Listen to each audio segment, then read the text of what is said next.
নমস্কাৰ, মই গণজিৎ দাস। আশা কৰোঁ আপোনালোক সকলে ভালে কুশলে আছে।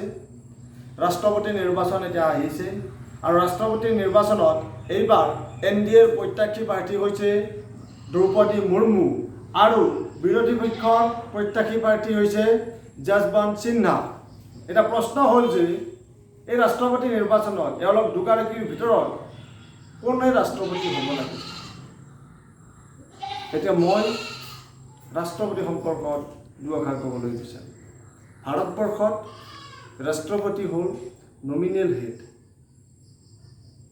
আৰু ৰাষ্ট্ৰপতিয়ে কি কৰে মেইনলি? ৰাষ্ট্ৰপতিয়ে আমাৰ কনষ্টিটিউশ্যনৰ প্ৰটেক্ট, প্ৰিজাৰ্ভ আৰু ডিফেণ্ড আৰ্টিকল 60 দ্বাৰা কৰে। গতিকে আমাৰ ভাৰতবৰ্ষত প্ৰাইম মিনিষ্টাৰৰ যিটো এক্সিকিউটিভ পাৱাৰ, সেইটো head of the executive power হয় ৰাষ্ট্ৰপতি, এটা নমিনেল হেড এক্সিকিউটিভ।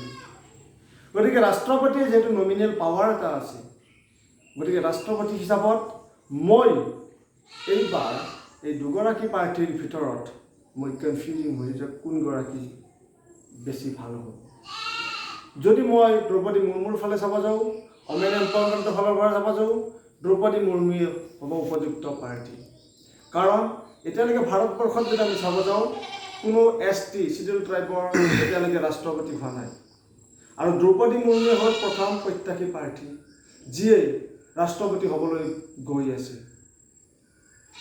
গতিকে মই আশা কৰোঁ দ্ৰৌপদী মুৰ্মু, আমি যদি প্ৰতিভা পাটিলৰ পিছত চাওঁ, ৰাষ্ট্ৰপতি হোৱাৰ সম্ভাৱনা খুব বেছি দেখা পাইছোঁ।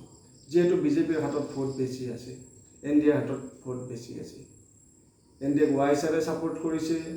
আৰু বিৰোধী পক্ষৰ যিজন প্ৰাৰ্থী যশৱন্ত সিনহা, তেখেতে বিজেপি গভৰ্ণমেণ্টতেই হওক বা আগতে ফাইনেন্স মিনিষ্টাৰ আছিল আৰু লগতে এজন IAS অফিচাৰো আছিল।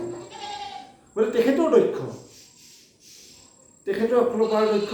আৰু দ্ৰৌপদী মুৰ্মুক যদি আমি চাব যাওঁ, ST বেকগ্ৰাউণ্ডৰ পৰাই হওক বা ওমেন এম্পাৱাৰমেণ্টৰ ফালৰ পৰাই হওক, দ্ৰৌপদী মুৰ্মুও যোগ্য। গতিকে ভাৰতবৰ্ষত এইবাৰ দুগৰাকী প্ৰত্যাশী প্ৰাৰ্থীয়ে মোৰ মতে যোগ্য। আৰু মই এইটো অনুভৱ কৰোঁ, যিয়ে ৰাষ্ট্ৰপতি হ'ব ভাল ভাৰতবৰ্ষৰ কাৰণে ৰাষ্ট্ৰপতি হ'ব, যিয়ে আমাৰ ভাৰতবৰ্ষখন সুন্দৰকৈ চলাই নিব পাৰিব। আশা কৰোঁ এই দুগৰাকীৰ মাজত এগৰাকী নাৰীয়ে হওক বা পুৰুষেই হওক আমাৰ ৰাষ্ট্ৰপতি হ'ব। গতিকে তাক লৈ মই বহুত হেপী বা ভাল লাগিছে মোৰ প্ৰাৰ্থী দুগৰাকী। এইখিনিয়ে মোৰ ক'ব লগা আছিল এজন সচেতন যুৱক হিচাপে। ধন্যবাদ।